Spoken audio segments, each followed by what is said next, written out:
ওরে বাবা, থাম থাম থাম রে বাবা থাম। তুমি বাজাবে গোপাল দাদু? আরে না রে বাবা না, ওই তো একখানার ভেপু, ও আর কি বাজাবো বল দেখি। তুমি কি বাজাবে দাদু? বাজাবো নয়, বাজিয়েছিলাম। বাজিয়েছিলে? কি বাজিয়েছিলে? শিঙে। শিঙে? শিঙে। আর সেই দিন এও বুঝেছিলাম তোদের দিদাও বুদ্ধিতে আমার চেয়ে কিছু কম যায় না। বলো কি গো গোপাল দাদু? তাহলে আর বলছি কি, তাহলে গল্পটা একটু আমরাও শুনি। আরে একটু কেন, পুরোটাই শোন।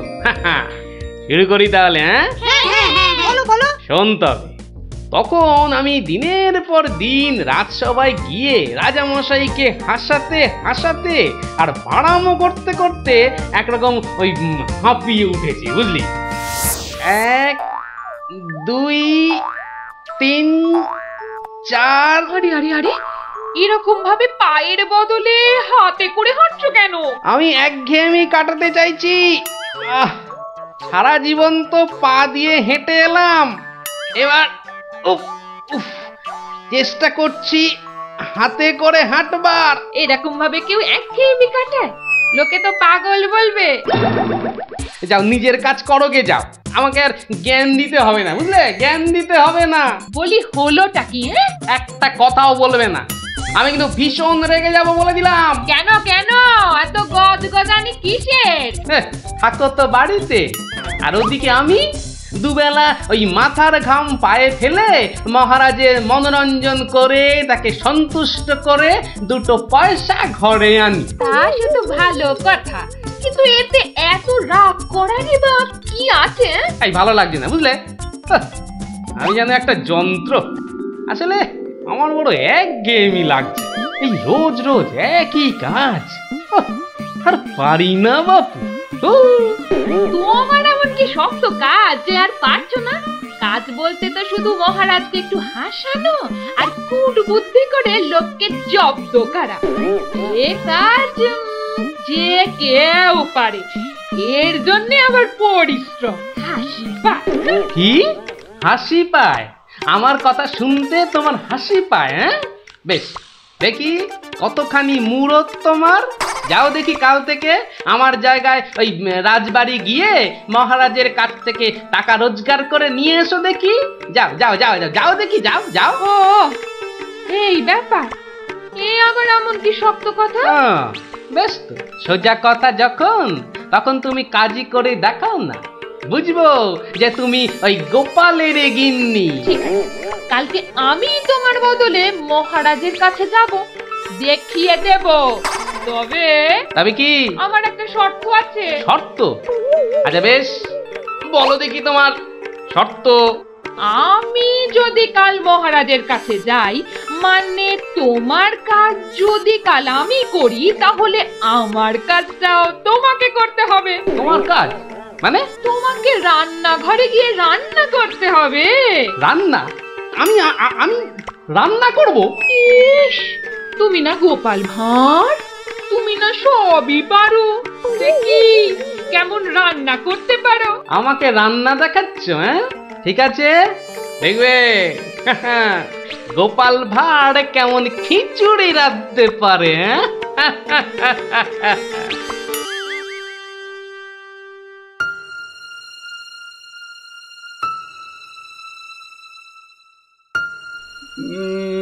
আজ গোপাল এত দেরি করছে কেন?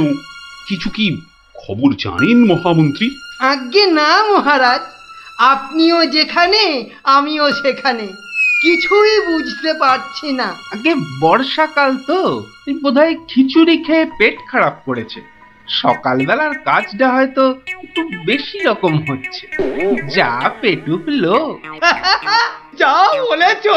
হয়তো এখন খাটে শুয়ে ওই পেটে তেল জল মালিশ করছে।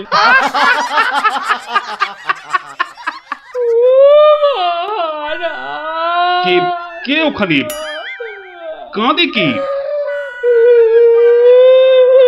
এ তো বড়ই হৃদয় বিদারক কান্না। মন্ত্রী দেখো তো কে? আহা, কি চাই? এই কে তুমি? কি চাও? দাঁড়াও, আমি যাচ্ছি। গিয়ে শুনছি।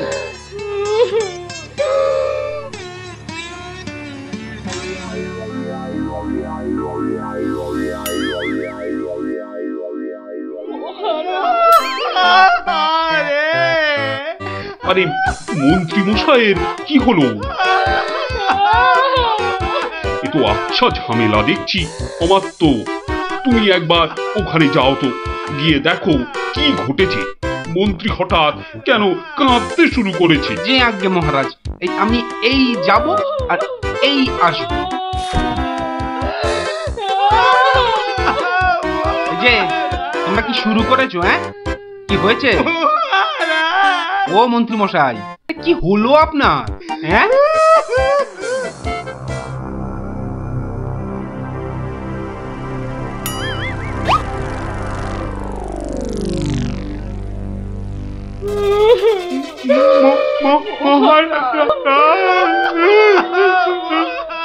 আরে এ কি বিপদ!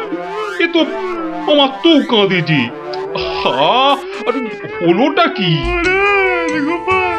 গোপাল, গোপালের কি হয়েছে? মহারাজ, আমি গোপালের বউ। গোপাল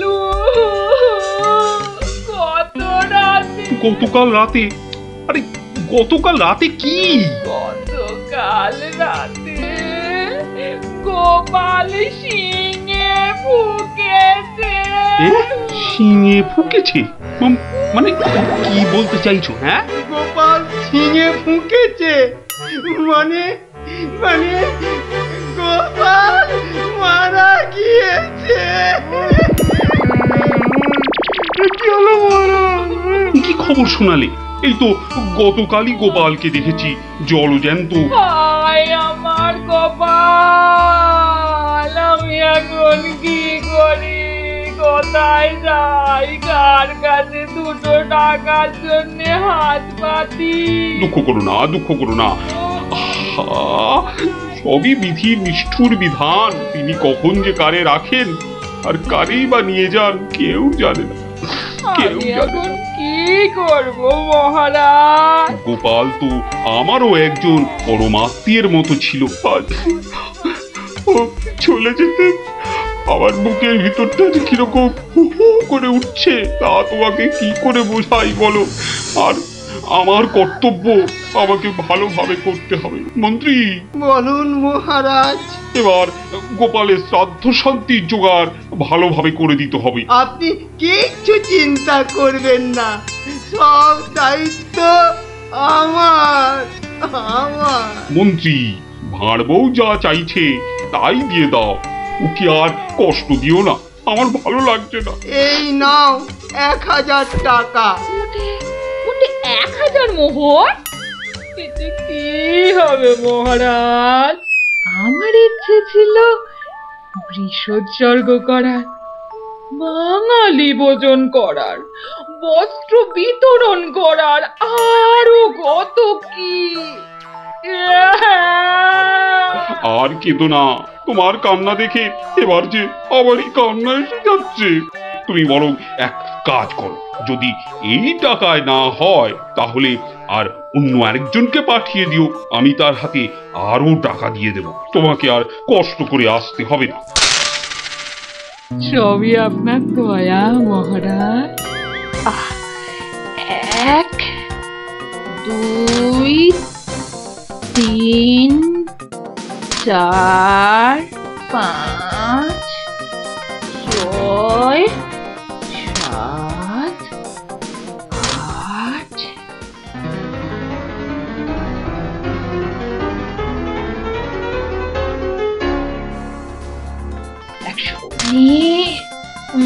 120 121 770 771 772 997 998 999। একি একটা মোহর?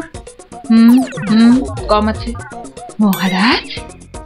1 একটা মোহর এখানে কম আছে। ওকে তাড়াতাড়ি এক মোহর দিয়ে বিদে কর। বাবারে, উফ, এই নাও। প্রণাম ওই মহারাজ, প্রণাম ওই। ওগো, তুমি কোথায় গেলে গো?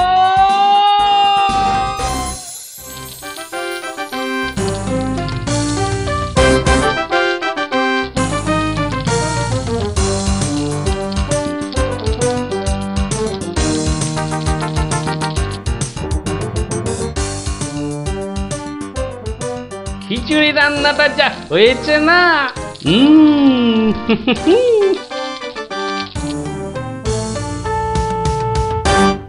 কি গো, কি গো শুনছো? এই যে,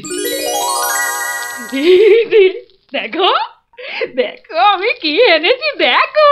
কই কই কই কই, দেখি দেখি দেখি। আরে বাবা, এই যে অনেক টাকা। এই এত টাকা তুমি কোথায় পেলে গো? বলেছিলাম না মহারাজকে বোকা বানিয়ে টাকা আনবো। দেখো এমন পেরেছি, দেখো।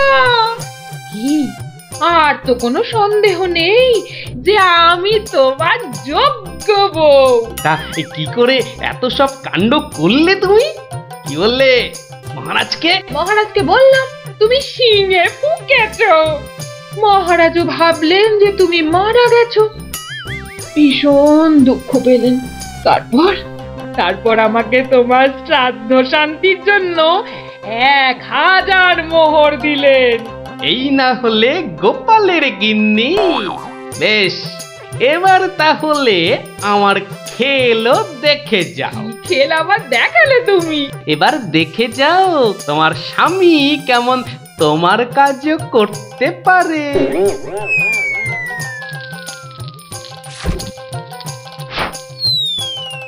বাবা বাবা বাহ, চমৎকার হয়েছে, বাহ। কি হলো বলো তো মন্ত্রী?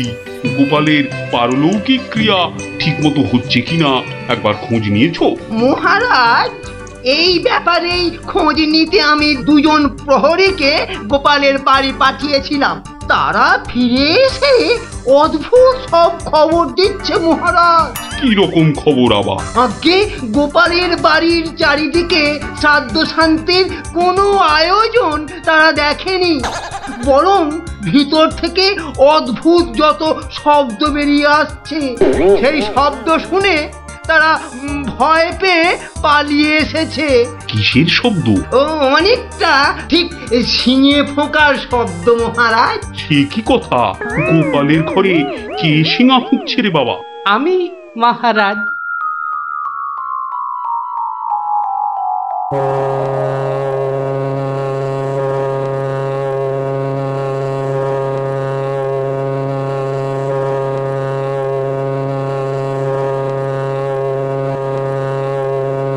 থামো গোপাল, তুমি এখানে কি করে সম্ভব? আগে মহারাজ আমাকে আমার স্ত্রী পাঠালো।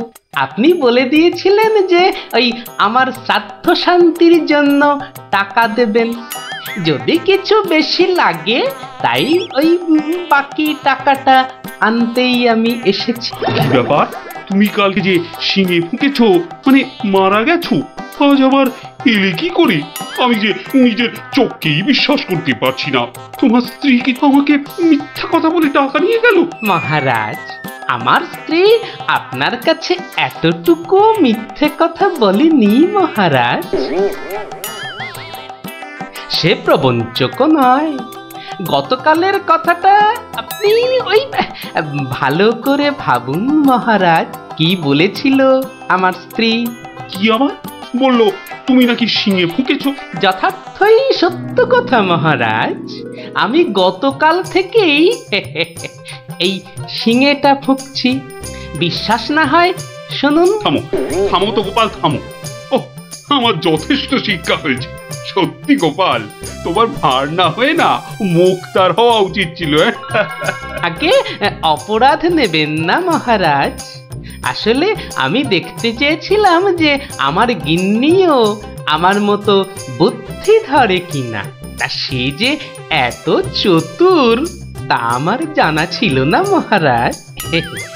যাকে যাকে, আপনার অনেক সময় নষ্ট করেছি, আর কালকের টাকাটাও আপনার কাছে ফেরত এনেছি মহারাজ। দয়া করে পুরো ব্যাপারটাকে একটা মজা ভেবে নিন। না না, ও টাকা তোমাকে আর ফেরত দিতে হবে না। তোমার গিন্নির বুদ্ধির তারিফ করে আমি ওই টাকা পুরস্কার হিসেবে দিলাম। মহারাজের অসীম দয়া। জয় গোপাল গিন্নির জয়।